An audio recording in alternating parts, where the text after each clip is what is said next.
આટલો બધો ડાયરો બેઠો, જે તો બોલો એમાં ક્યાં છૂટા દેવા? એક ભગવાનનું નામ લેવાનું છે. કોક બોલાવે ને આપણે ન બોલી દે, હાથે શું કરશું? બોલ શ્રી વાસુકી દાદાની. હા, એમ કાંઈક બાપુ આંકડો તો હોવો જોઈએ ને.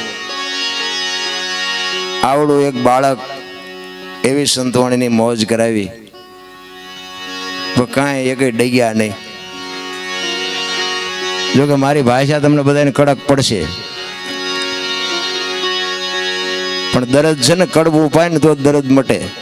ગોળ ખવડાવે દરદ ન મટે. ફરી ન બોલાવે તો આપણે કાંઈ જરૂર છે નહીં. અને પ્રોગ્રામ ઉપર આપણું ગાડું હાલે છે એવું કાંઈ છે નહીં. ભગવાનની દયા છે. હમણાં ભાઈએ વાત કરીને મને સાંભળે છે, બધાય સાધુ સંતો સાંભળે છે, કોલેજમાં ભણતા હોય ને એ સાંભળે છે. અને હોનું હોય ને એના ટુકડા ગમે એટલા થાય ને કિંમત ન ઘટે. હા, ભળવું જ પડે, સત્ય છે. બાકી મારો ઇતિહાસ કેવો છે એ તો જાણતા હોય છે, એને ખબર છે. એવા પાપીને જો બાપુ આ સંતો માણા બનાવતા હોય, તમે તો એટલા પાપી સોય નહીં.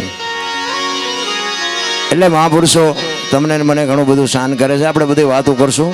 સરસ મજાનું બાપાના સાનિધ્યમાં, વાસુકી દાદાના સાનિધ્યમાં સંતવાણીનું આયોજન કર્યું છે.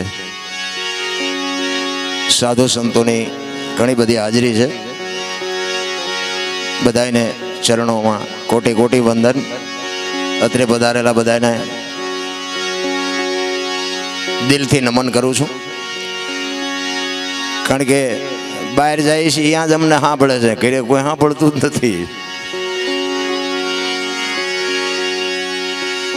પણ મહાપુરુષો એટલા માટે કહે છે કે માણસ બનવા માટે બાપુ સંતનું શરણું જોવે. સાધુના શરણા સિવાય માણા બની શકાય એમ નથી. હમણાં ભાઈએ બહુ સરસ વાત કરી. મને માણા બનાવ્યો હોય તો સાધુ એ. સંતો બેઠા છે અને એના વખાણ કરવું છે એવી કોઈ વાત નથી.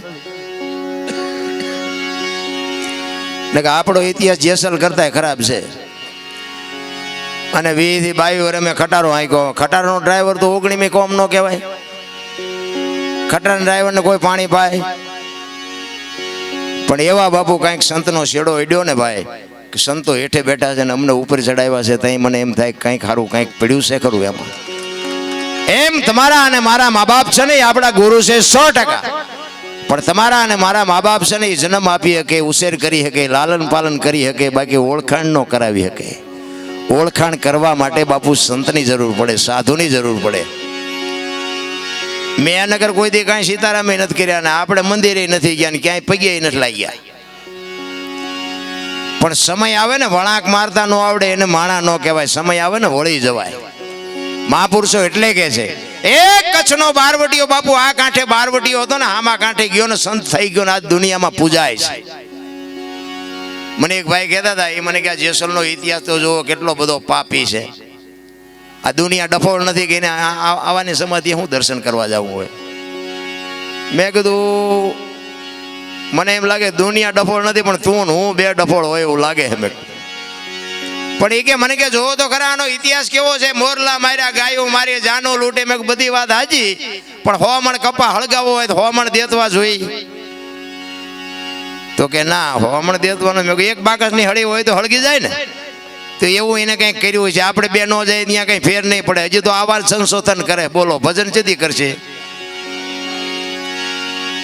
અરે સંતો કહે છે માર્ગે ચડો. સવારામ બાબાએ તો છેલ્લે કીધું કે આમાં મરવા દો, કરોડોમાં કોકને સમજાય છે, મરવા દો, કોઈને કાંઈ જોતું જ નથી. ભલા વાણી છે ને, વાણી સંતોની વેદના છે, સંતોની એક પીડા છે. તમે એક ભજન બનાવો. આ બાપુ સંતોના જે ભજન છે એની બાપુ કઈ નાભીમાંથી શબ્દો નીકળ્યા છે, કેવી રીતની કડી બનાવી છે, કેવી રીતનો ઢાળ આપ્યો હોય છે. તમે બાપુ એક કડી તો બનાવો. એક ભજન ન બનાવ્યો કોઈ એક કડી તો બનાવો, ખબર પડે કેમ બને છે અને ક્યાં શું પડ્યું છે ને કેવી રીતનું છે ને એનું પરફેક્ટ કરીને તમને મને આપ્યું છે.